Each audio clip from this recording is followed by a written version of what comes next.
hurricane threats in modern history.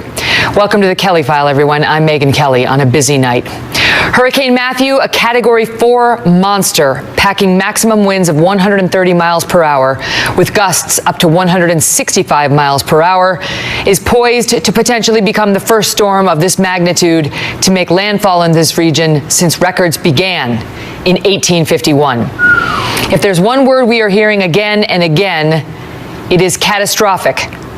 Right now, severe winds and rain are whipping Florida's east coast. The bulk of the storm is on track for a direct hit on a highly populated, vast stretch on the eastern seaboard. We may be looking at an extreme, life-threatening weather event right now, lasting 40 hours. These are live images from Lake Worth Pier in Palm Beach, Florida. You can see the waves breaking around the end there. That part of the pier normally sits 20 feet off the water. Look at it now. Hours ago, President Obama declaring a state of emergency in Florida. 1.5 million people there are under mandatory evacuation orders, but thousands are reportedly ignoring pleas to seek safety. We have reporters fanned out across Florida for you tonight, and we'll be checking in with them throughout the hour. Correspondent Steve Harrigan is in Sebastian, where a massive storm surge up to 9 or 10 feet is expected. And Fox affiliate reporter Aaron Mesmer is in Juno Beach. And in moments, we'll be joined by Florida Governor Rick Scott, who just hours ago warned residents of his state that this storm will, quote, kill you. But we begin with our chief meteorologist this evening, Rick Reichmuth, live in the Fox Weather Center for us. Rick, what's the latest? This messaging is so important. We are talking with about a storm that we've never experienced. Normally we see hurricanes make landfall in a direct fashion. This storm looks like it is going to just skirt the coastline for about a 40-hour period. Hurricane warnings in effect from north of Miami all the way up now to north of Charleston, South Carolina. It's a very large stretch of land, and the center of the storm right there around Freeport, Bahamas. It's been in that same spot for about the last hour, and it's about to move back here. It's crossing the Gulf Stream. The water is very, very warm, and our current wind speeds are in the mid-40s in West Palm, up to 48, and it is about to get the first very strong wind band, very close to hurricane strength, coming on very closely. And you also see this white. That's where we have our major hurricane force winds. Radar, very, very close, and this band that's getting right there towards West Palm is what we're talking about, where we likely have our hurricane force winds right here, probably 100-mile-an-hour winds, and there in that center is that 130, 140-mile-an-hour winds. Storm surge is going to be huge. Anywhere to the north, say, of Melbourne, up through the Georgia coastline into South Carolina, it's going to be a storm surge like we've never seen there before. Not even exactly sure what potential damage happens with that, but we're going to see some spots 10 to 12 feet of storm surge. And Megyn, a very scary depiction here. Look at this future radar, possibly a landfall tonight around 3 a.m. and watch what happens. Center of this storm hugs the coastline all the way in throughout the Georgia coastline into South Carolina. That's Saturday at noon. We're talking about 40 hours of a hurricane right on the shores of the southeast. Rick, we'll be back to you. Thank you. In addition to the wind, a major threat tonight and in the coming days will be a massive surge of salt water that could wash over communities stretching from South Florida all the way up to South Carolina. Right now, Steve Harrigan is braving the conditions along the coast in Sebastian, Florida. He's about 100 miles away right now from the center of the storm. Steve. Wow, Megyn, it is just pouring now as we're getting some of those outer bands. The heaviest stuff might be 4 or 5 hours away, but the rain is just coming in sideways now. The camera's about 10 feet away from me, and all I can see between me and him is a wall of water. The owner of this hotel expects this building to be entirely underwater when this is all done and through, and he might be right. Right now we're seeing gusts here where I am of about 55 miles per hour. That's enough to knock down small trees and branches. About 25,000 people currently without power. Of course, the real fear here across the state would be a direct hit of a Category 4 hurricane with winds of more than 130 miles an hour and that 10-foot storm surge. That's what has people really terrified. We've seen evacuations throughout the day, 1.5 million people told to leave, and they are leaving. And I can tell you from seeing them on the move, it is not easy. A lot of Florida's elderly afraid and on the move in hotels, going to relatives, packing up their cars. One woman at the Best Western was in front of me online. She's on the first floor. She's afraid that that floor is going to be underwater by the end of the storm.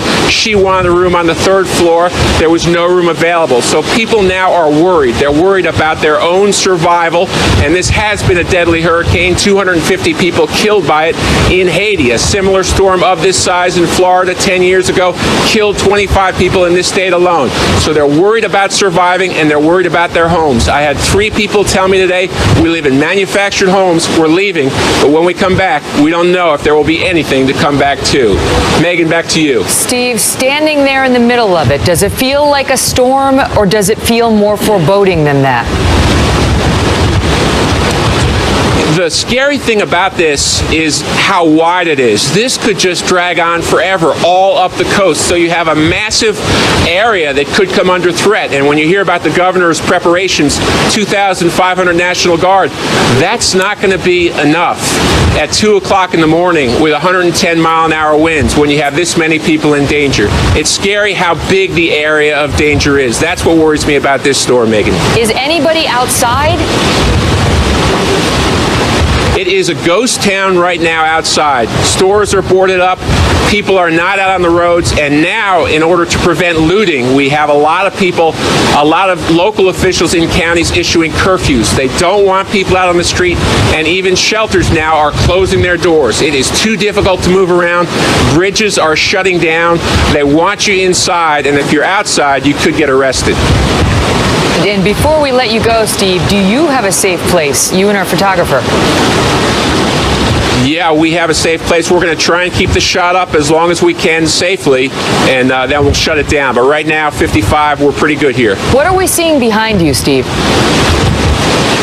It's water right behind me. It's a dock of boats. And the last time this happened, about 10 years ago, all the boats actually crashed into this hotel where I'm standing. And the dangerous thing is that when the water rises here, and it could rise well above my head if we do get a 10-foot storm surge, it rises from 2 directions. So you really have to keep an eye at all times on the rising water to make sure you do have an exit path. You know, we haven't lost electric power here yet, but I'm thinking of all the people out there up and down the coast along I-95 who could be losing power and who are going to have a scary night ahead, 2 or 3 o'clock in the morning here in Florida, Megyn. Indeed, the worst is yet to come. Steve Harrigan has done this many times for the Fox News Channel, and we will keep an eye on him as the evening progresses. Thanks, Steve.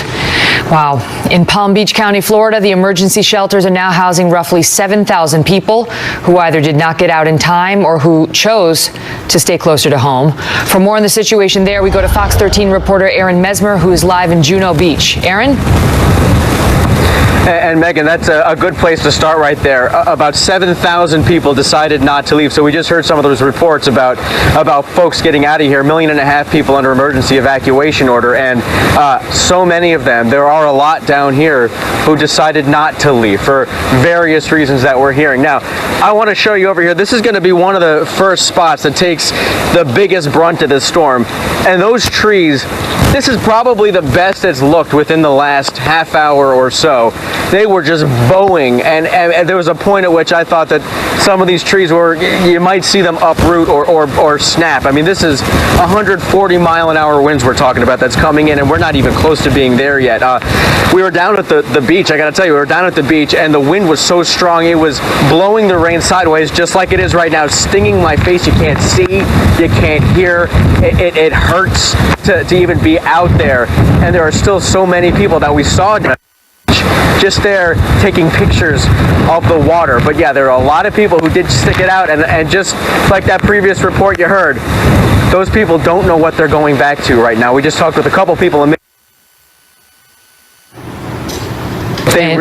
you can see Aaron struggling with our satellite hookup. Forgive us, you understand why. Hold on, I think we have him again. Keep going, Aaron. Yep. Yeah, I don't know how much of that you heard, but I'll just start at what I was saying there. There's a couple of people in the hotel just down the road that we talked to, and they said that they don't know what they're going to go back to. They just are so concerned that when they get back home, Megyn, they don't know if that home's going to be underwater. They don't know if it's still going to be standing. We already saw a roof. I saw some video of a roof getting ripped off somewhere along the east coast of Florida. So it is so dangerous. This is a storm, as we heard Florida Governor Rick Scott say, this is a storm that can kill people. And he is our next guest. Aaron, thank you. As we watch the tree trunks, not just the trees, the tree tops wave in the background. Incredible to watch as the storm is not even there yet. Joining us now by phone is Florida Governor Rick Scott. Governor, thank you very much for being with us. What made you say it that way? This storm will kill you. So explicit and obviously scary. Well, Megyn, it is scary. We have 130-mile-an-hour winds with gusts to 165 miles an hour. We're going to have 12-foot storm surge. On top of that, we're going to have waves, the rip currents. We haven't seen this, and I've focused on trying to get everybody to safety. My biggest concern is I want everybody to survive this, and I just want to make sure everybody is evacuated. We still have further north for Bard, Melbourne North, you can still evacuate. We've got shelters open all across the state. We have our evacuation routes open all across the state. We've activated 3,500 National Guard for safety and evacuation efforts. And we're doing everything we can to get everybody to safety. But it's coming on. It's starting to hit Palm Beach, and it's going to go all night and through tomorrow afternoon up to the Georgia line. And then, unfortunately, I just talked to Governor Deal. It's going to hit Georgia and then hit South Carolina. I talked to Nikki Haley a few minutes ago. So this is a scary time, but we've done everything we can to prepare, and now we're going to pray for the safety of everybody in our state. You're saying Melbourne North can still evacuate and get to a shelter, and what are the roads like in that situation? I mean, is it still drivable? Are the wind gusts too severe? If you're further north, you can. Now, if you look down at Palm Beach, you need to hunker down now. But if you're further north, you can still get it. The roads are open. Some of them have gotten more clogged, but we work everything. They're still moving. So you can still evacuate further north. But if you're down in Palm Beach, it's time to hunker down and just pray that you did the right thing. And what about the National Guard? You said 3,500. Our reporter, I think, said he thought it was 2,500. So it's 3,500. Do you think that's going to be enough? Yeah. Well, I've got another 4,000, about 4,000 that I can deploy very quickly. They're ready to be deployed. So what we're doing now is evacuation. They're helping our shelters, and then as we get past this, I can deploy the rest of them very quickly. I can deploy a total of about 6,600 to about 7,000 total in the state right now, and so I'll deploy as many as I need. And Governor, this is not your first storm to hit Florida while you've been governor. How does this compare, based on what you've been hearing from the experts who have been living in Florida forever? How does this compare to the others? Well, Megyn, back when I was in business, I was in the hospital business. During Andrew, I evacuated 2 hospitals, and then unfortunately Andrew turned south, and I had a hospital completely demolished with 154 patients in it. We had to hand-vent patients, and we were able to keep everybody alive. But we've evacuated hospitals on the East Coast, so this is the worst disaster that I've had. I've never had to do 3,500 members of the National Guard since I've been governor. We just had a hurricane, but it was a Category 1 in the Panhandle. It's nothing as compared to what we're going to see tonight. Look at that monster on the satellite pictures. Governor, all the best to you. Megyn, you said the right thing. It's a monster. All the best to you and all the Floridians and South Carolinians and Georgians watching this storm and waiting for the hours to come. Take care, sir. Well, we just got some dramatic news from the National Hurricane Center. We'll have that for you in a moment. Plus, we have a storm chaser driving up the coast right now. He just told us the roadway is completely surrounded by water already. He had to stop. We will speak with him right after this short break. And then there is the matter of the presidential race. With 3 days to the next presidential debate, the second of 3, we are tracking new controversy on the campaign trail, where Donald Trump just talked about whether he will go on the attack against his opponent when it comes to her husband's alleged affairs and dealings with women. Monica Crowley and Julie Roginski are next on a busy night of politics and a Cat 4 hurricane. Stay with us. We're Going back live now to Florida as hurricane-force winds start to hit the U.S. coast in what meteorologist Rick Reichmuth says could be a 40-hour stretch of hurricane along the eastern seaboard. Joining me now by phone, Emmy Award-winning storm chaser and photojournalist Jeff Piotrowski, who's streaming live video from on the ground as he drives through Jensen Beach, Florida. Jeff, thank you for being with us. So what are you seeing so far? Well, Megyn, the winds have continued to increase all afternoon along the southeast coast here, 40 and then 50. I did have some minor damage back at Jensen Beach about 2 hours ago. Some fences blew down. Obviously, the palm trees are starting to peel off the trees. Did see a couple of power flashes within the last 5 minutes as the hurricane-force winds are now within 10 miles of the coastline, immediately southeast of my location at the inlet here. And hurricane-force winds will be moving onshore within the hour to 2 hours by 10 to 11 o'clock. You're going to start seeing power outages and transformers blow, and but the winds are about 65 miles an hour at my location now, steady at my location, and it's continuing to deteriorate rapidly now as the eye is approaching from the southeast, about 80 miles out in the ocean at this time. So how does this compare to the other storms that you've driven into? Because they're saying we haven't seen a storm like this in at least 10 years and well beyond, potentially. Well, the tough part about this one is it's no two hurricanes are alike. This one's going to create its own problems and its own damage. The interesting thing is if we can get if the eye wall gets closer to shore, and if it makes landfall up near the Cape or possibly north of Daytona and up toward the Jacksonville area, if the eye comes ashore, then all bets are off. Then that's when you're going to get the core winds of 100 to 120, maybe 130. That's where you're going to have the more significant damage, and that's what the models keep saying is going to happen. They keep saying it's going to make landfall somewhere in the Cape area, as well as the up near Titusville and the NASA facility up there in the launch area. Mm-hmm. So that's where suppose are going to come short, and we'll see what happens. Governor Rick Scott saying if you're in the southern part of Florida, down by Palm Beach, it's too late to evacuate. But if you are in the northern area, you may still have time to get to one of those shelters. Jeff, stay safe. Thank you. Thanks, Megyn. I want to take a quick break now from the weather coverage to get to the campaign trail, because we are seeing some evidence that a new Donald Trump may be emerging ahead of the critical second presidential debate. As we watch him holding just a handful of events over the last 48 hours and avoiding some of the more controversial themes that he's been known to hit on from time to time. Adding to that is this headline from the New York Post last night, in which Mr. Trump suggested he will not mention Bill Clinton's past at the next debate, and that he'd rather discuss issues like jobs, trade, and immigration.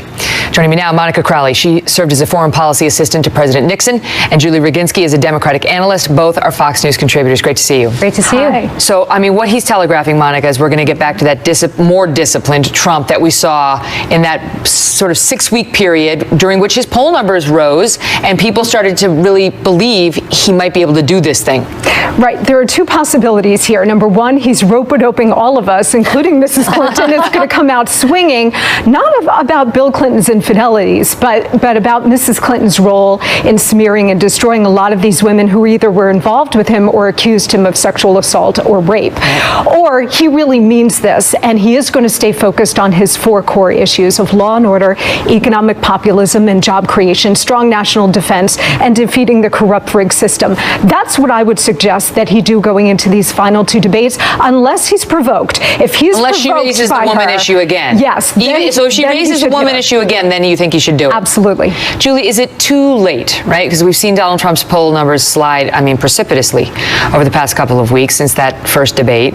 Is it too late if he goes in and has a stellar debate? No, it's not too late. Everybody loves a comeback story on the one hand. And on the other hand, it's not like he's been idle since the first debate. He's been having these crazy tweet storms at 3 o'clock in the morning with Alicia Machado talking about her being overweight. He's been imitating Hillary Clinton falling down after her pneumonia scare. And I can go on. And so the problem for him is he able and is he capable of doing what Monica Crowley just so aptly pointed out, which is how he should behave? I don't think he's constitutionally capable. I think that if she tweaks him, and she'll tweak him, whatever plans he has will go completely by the wayside, because in the 70 years he's been alive, there's been no indication that he has any self-discipline to do anything otherwise. The thing about Trump is he did so well over that 6-week, whatever it was, period, in part because he had teleprompters and he stuck to them. And Trump, part of the charm of Trump is when he's off script and he's just sort of saying what he feels and he's entertaining. But that's also the danger to him as a presidential candidate. And in this town hall, there will be no teleprompter. There will not be tonight he's doing a town hall with a conservative moderator, Hugh Hewitt. That's not going to be the case on Sunday night. That is true. But I will say that the one thing that truly scares Donald Trump is the prospect of losing. So we saw him get his act together, remain disciplined and focused, and staying true to his core issues right after the Democratic National Convention, where you're right, Megyn, his poll numbers really did start to slide. That's really what scared him straight. And I think after this first debate, with the slippage in his poll numbers, that has also now scared him into realizing that if he doesn't go back to that more disciplined approach to addressing the issues that really concern Americans. I mean, this country has some serious problems. He needs to make this less about himself and more about the American people and the future of the country. If he does that, he'll win. You're assuming he actually thinks he's losing. I see him tweeting polls out about how he's up in Tennessee and Georgia, places where he should never even be in contention. I don't think he thinks he's losing. I think he thinks the system is rigged, the polls are rigged. They were rigged all along throughout the primary in his mind. He won the primary. He can continue being Trump and win the general. Realistically, realistically, do you believe that it would be enough for him if he came in as disciplined Trump, right? Disciplined Trump. Would that be enough at this point, or does he need something big and bold, a game changer? He needs to maintain, so he can come in and be disciplined Trump and then stay disciplined Trump through November 8th. And I think that's virtually impossible for him to do. Even if he puts on a fabulous Monica Crowley-esque performance on debate night, it doesn't mean that the next day or the day after he's not going to start having, like mental fights with her. That's exactly what So we saw an undisciplined Trump at the first debate. We also saw a very smug Hillary, which I've maintained all along. That may appeal to her Democratic base. It's not going to appeal to those people in the middle. Right. Does she need to be a little bit more humble and a little less shimmying with the shoulders? Yes, and also if she has lulled herself into a false sense of complacency going into these next two debates, she's going to put herself in a really unfortunate position. Remember that Donald Trump really comes to life when he's in a room full of people, whether it's a business transaction, a rally, or a town hall. Like feeds off the energy. Feeds off the energy, and he really turns into spectacular. Although I have to say, there's not a lot of energy when you sit in these presidentials. It's like they've been told to keep your mouth shut. They're like, oh my God. All right, I got to leave it at that. Great to see you. See you later. Thank you. So also from the campaign trail tonight, Hillary Clinton had a memorable moment at a town hall this week. Perhaps you saw it everywhere. But now there are questions about whether it was staged. Trace Gallagher reports on what may have been an Oscar-winning performance. Plus, dramatic new scenes coming in from Florida, where this storm is now starting to lash out at the coast. Watch. Stay tuned.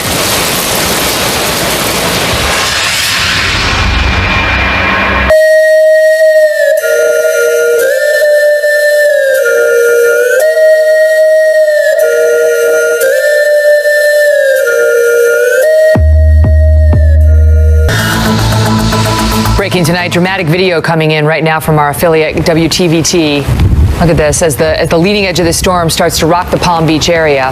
Just take a look at some of this. I'm trying to, you can see a tree with significant damage. Some of these trees we've been seeing are basically horizontal. The tape is going to get a little bit more dramatic as we watch it. And this is the latest track as we watch the satellite feed of Hurricane Matthew nearing the Florida coast. Just moments ago, the Florida governor, Rick Scott, telling us that this storm is a, quote, monster, likely to have, quote, devastating impacts. And if you are in the southern part of Florida, West Palm Beach or below, you better stay in place. Shelter in place is what they say. Rick Reichmuth live with an update in the Fox Weather Center. Rick? Megyn, and to the north of that, as the storm moves to the north tonight, winds at about 48 miles an hour in Vero Beach. That's enough to make those trees and palm fronds and such blow down. It's the heavier winds that are the hurricane force winds, and then the major hurricane in the center of that will be very damaging. And if we end up with those major hurricane winds onshore, that's what's going to cause all of the wind damage. Right here, tropical storm conditions, and then the red is a hurricane conditions. And look what happens over time. Expect to see that red, that hurricane conditions, move within the next hour or two on shore and stay onshore all up and down the Florida coastline and throughout Georgia and then across areas of South Carolina. Rainfall totals are going to be extreme. Lots of Florida in the 7 to 10 inch range. Then go into Georgia and South Carolina, and that's, I think, where we're going to be seeing some spots maybe up to about 15 inches of rain. Because of that, obviously, and the wind. We have all the hurricane warnings. Want to point out, though, it goes inland as well. We'll likely see some hurricane-force wind gusts, even inland towards Orlando, and that's going to cause a lot of inland damage as well. Rick, do we know whether this thing is actually going to, quote, make landfall? And are you seeing any trend with the storm? It's getting worse, it's getting better than predicted, you know what? Well, we've been saying right along the coast for a number of days, and that 10, 20-mile move in one direction or the other is what we can't say. I will tell you, the models now have been very consistent for that to happen, to stay right along the coastline, and I think we're going to. Landfall, though, is defined as the centermost point crossing land. So that is the center of the eye. It's the place where the pressure is lowest. I think there's a good chance. Most of our models are still bringing it a landfall, especially where the land sticks out right there in Cape Canaveral. So that little piece of land sticking out might be the thing that makes that 5 or 10 mile difference. Certainly, I think there's a very good chance of it. Damage is going to be extreme either way. But yeah, people talk about landfall. It is the very centermost point crossing over land, and that's what we're going to be flirting with tonight. Monster storm, killer storm, already unleashing terrible devastation. Rick, thank you. Back to politics now for a minute. Also developing this evening, new questions about whether or not the Clinton campaign may be planting questions at her events. It all started this week at a town hall in Pennsylvania. A young girl asked Mrs. Clinton about body image and Donald Trump's treatment of women. The media was quick to highlight the story, but not so quick to report what could be key details about the person asking the question. Trace Gallagher picks up the story from there. Trace? And Megyn, the setup here is key. This was at a family town hall with a largely female crowd in a Philadelphia suburb of a major battleground state. Hillary Clinton was sitting between her daughter, Chelsea, and actress Elizabeth Banks. And the first question from 15-year-old Brennan Leach just happened to fit right into Hillary's latest narrative concerning Donald Trump's treatment of women. Watch. I see with my own eyes the damage Donald Trump does when he talks about women and how they look. As the first female president, how would you undo some of that damage and help girls understand that they are so much more than just what they look like? Oh, thank you. The New York Times called the question, quote, the most potent, and went on to mention that 15-year-old Brennan Leach's dad, a state senator, helped her craft the question. But the Times left out that the dad is a Democratic state senator. In fact, Dalen Leach is the chair of the Senate Democratic Campaign Committee, who endorses Hillary Clinton and frequently posts anti-Trump messages. The Clinton campaign denies vetting the question, but it's certainly fair to ask, considering Hillary Clinton was caught planting questions during both her run for the Senate in '99 and her run for the White House in 2007. And it turns out that during a February interview on the Steve Harvey show, Harvey's producers not only gave Hillary Clinton the questions ahead of time, the show allowed the Clinton campaign to help word the questions. Steve Harvey admits supporting Clinton, but says if Trump was a guest, he too would get the questions early. This all comes at a time in the campaign when Hillary Clinton has been criticized for doing a litany of softball interviews, including for Extra, The Tonight Show, Between Two Ferns, and what many call an awkward appearance on the Mary J. Blige Show, where Blige held Clinton's hand and sang to her about black people being killed by police. Afterwards, Clinton said it's the first time anyone's ever sung to her during an interview and that she was touched by it. Megyn. Trace, thank you. Joining us now, Dana Lash, host of Dana on the Blaze TV, and Crystal Ball, a new Leaders Council senior fellow and Clinton supporter. Great to see you both. Dana, good to see you, Megyn. Your thoughts on whether that was an organic moment or staged? No. And if it was staged, do we care? It was completely staged, and if Hillary Clinton had any sense, this is Megyn, her response would have been, I think your mom or women in your family can teach you to have enough self-esteem that you don't have to sit here and depend on what a presidential candidate says. It's incredibly ironic because when I was Brennan's age, when I was a 15-year-old girl, I was learning all about oral sex from Hillary Clinton's husband because that was all the headlines. So it's kind of ironic. Crystal, you want to take that one on? Okay.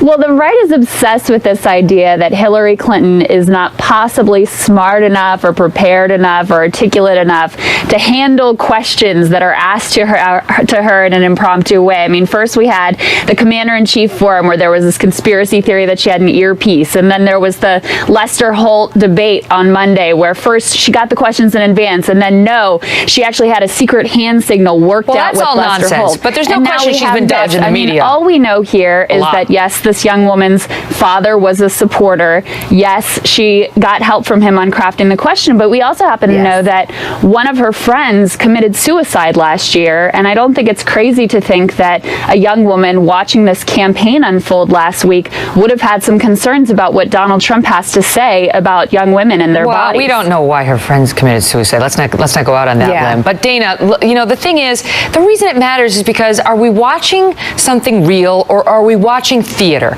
And if we're watching theater, then we should know that. You know, with all due respect to Steve Harvey, who I like, why it should have been disclosed that she had been given the questions in advance and helped craft them. And if this was and if she worked to get this question given to her, or her campaign did, then we should know. Is it theater? I mean, because when I'm watching, you know, A River Runs Through It, I know I'm watching drama. Exactly. And how scary is Steve Harvey that you have to have a pre-interview done in reverse? I mean, he's the friendliest guy in America. How scary is he? If you can't handle Steve Harvey, you can't handle Vladimir Putin. It's completely orchestrated. It's total theater. Everything with the Clintons is complete theater. I can't tell if I'm watching politics or if I'm watching like a real-time reality television plus Broadway show. Everything is so contrived. There's nothing organic about it or about how she's going about this. As we watched it on Steve Harvey, Crystal, you know, they unveiled that picture of her from 1961, and she was like, oh, meanwhile, we now know they told her that they were going to show it. They'd given her a copy of the picture, showed her exactly where in the show they were going to pop it up. But it's like, and the Oscar goes to...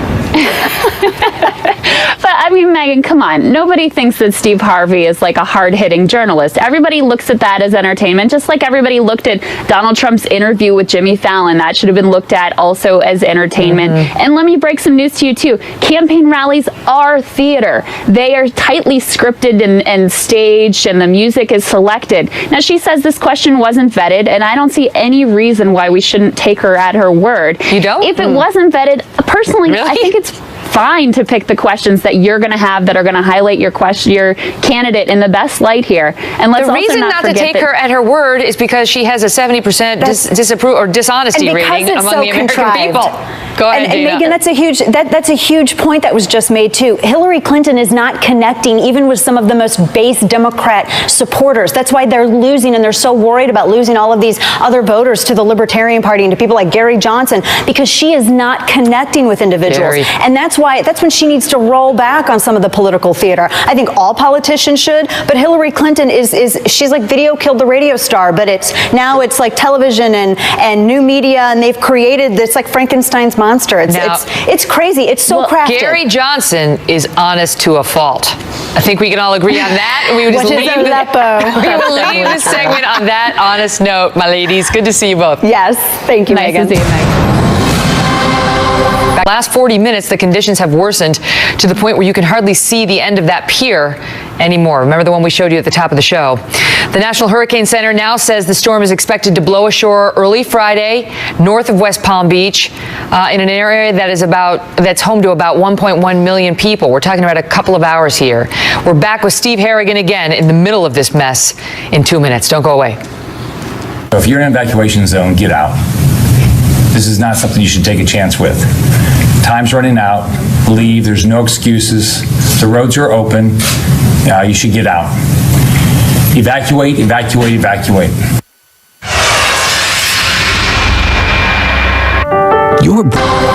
Breaking tonight throughout the hour, we've been updating you on Hurricane Matthew's path, which is now 70 miles east off the coast of Florida.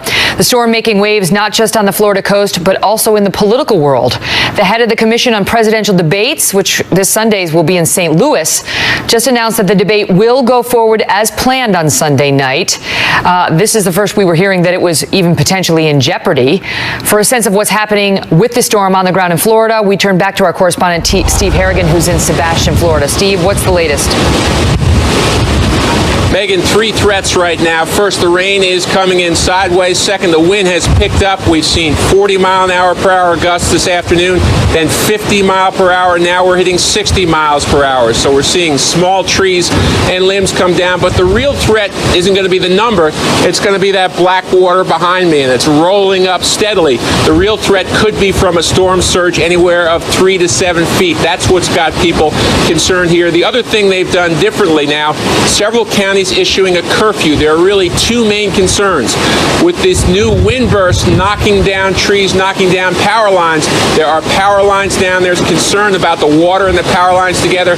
And second, a concern about looting. You have 1.5 million people who've been told to evacuate, many leaving their homes behind. There's real concern in several counties about the possibility of using this tragedy as a means for looting. They want to make sure it doesn't happen. So for two reasons, a curfew in effect at 10 o'clock for several counties across Florida. Megyn? Steve, there were some complaints that the highways were too packed for people to evacuate, those under mandatory evacuation orders. Are the shelters there full? We're told some 7,100 people are in them tonight in that area. There are more than 100 shelters opened up. When the first ones filled up, they had to open more. It's clear that's not going to be enough for people. There were shortages throughout the day, long lines at Home Depot, 3 hours long.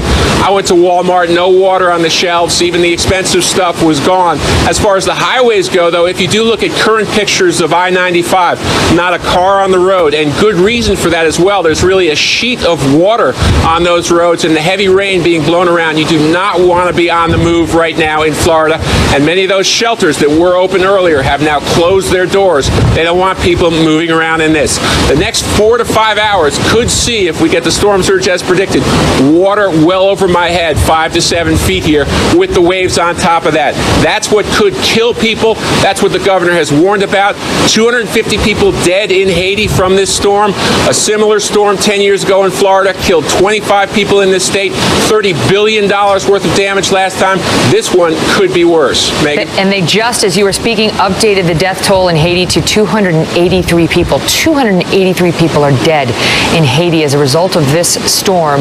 And your sense today, Steve, as you walked around, obviously given the differences between the situation in Haiti and that in Florida, of people's sense of urgency, did they understand? Because we always see the holdouts saying the weathercasters overblow this, nothing's going to happen, I've ridden out every storm and I'll ride out this one too. You do see a lot of those sound bites. They get a lot of attention. You always see the people surfing, but I got a very different impression from people I talked to today and saw in the hotels here today. It's a major heartache for people. People who've put their life savings into their homes now fear losing them. One first responder told me, I know I'm going to lose my front porch. I just hope I don't lose my whole house. So you have people there out tonight trying to save people and knowing at the same time they could lose what they've worked their whole lives for. I think people, on the most part, taking this very seriously, facing a life threat on the one hand and a real financial threat on the other, Megyn. Because you think, a lot of folks think Palm Beach and they think of the beautiful mansions, they think of places like Mar-a-Lago, the Breakers. It's not, West Palm Beach isn't like that at all. And this area that you're in, it's not necessarily ritzy and rich and full of big mansions. There are a lot of more humble homes that are very much in danger.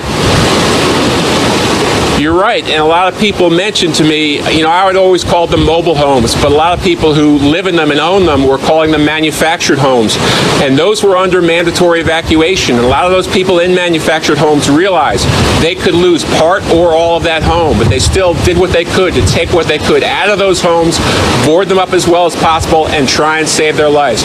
Move to higher ground in hotels, which are now booked up across the state, or to relatives to try and get out of the way of this. I think people here are taking this deadly seriously, Megyn. Nearly 25,000 people are without power in Palm Beach County alone. They are there. Those who did not evacuate in the darkness as the winds increase around them and the eye of the storm creeps ever closer. We're back in a moment. Don't go away.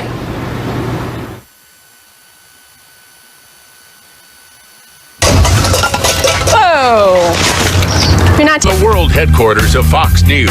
It's the Kelly File with Megyn Kelly. Well, here at the Fox News Channel, we know James Rosen as the correspondent who keeps Washington in check. But in his thank you.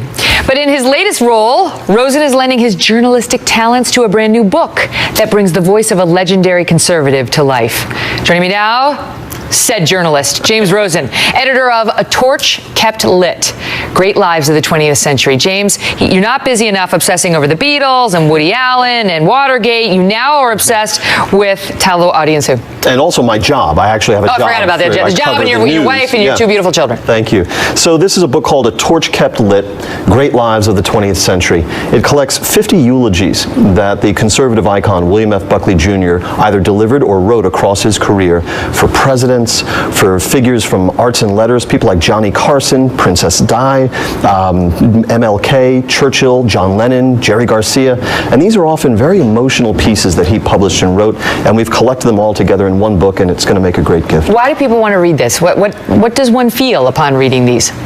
One learns about the great figures of our time, from the presidents to spies to musicians. I mean, this is the only place in the world where Milton Friedman, the economist, rubs elbows with Jerry Garcia of the Grateful Dead. And so one learns a great deal about history and politics and music and art and sailing and spy novels, and therefore a lot about Bill Buckley himself, who was a great literary stylist, who was a novelist, and who brings these people to life because he knew these people. He corresponded with these people. He lunched with these people.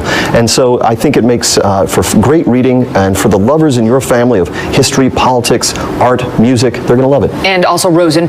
So Buckley was the founder of the conservative movement. Right. What do you think? I mean, you've studied up on him, and I can attest to this personally. He was at the New York Public Library pulling his personal readings just to supplement James's knowledge, his personal writings. What do you think he would think about this presidential race? Well, I think Buckley would be saddened by the coarseness of our discourse.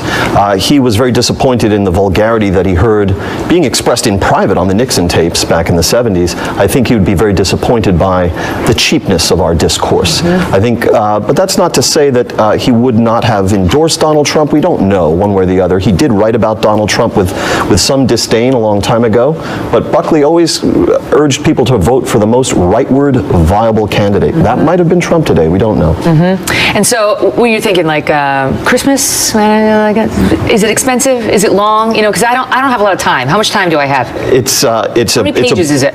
It's a book you can pick up and put down at any time and just read one chapter on John Lennon or MLK or all these people. That's perfect. So when you go to sleep and you only have like 20, not minutes, seconds in my case, in you to read something, this is your book. Great to see you. A Torch Kept Lit.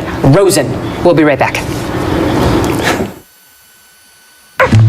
Facebook.com/The Kelly File. Follow me on Twitter at Megyn Kelly. Let us know what you're experiencing. Stay safe, and thanks for watching. I'm Megyn Kelly. This is The Kelly File. Up next, live, to Sean Hannity, my friend.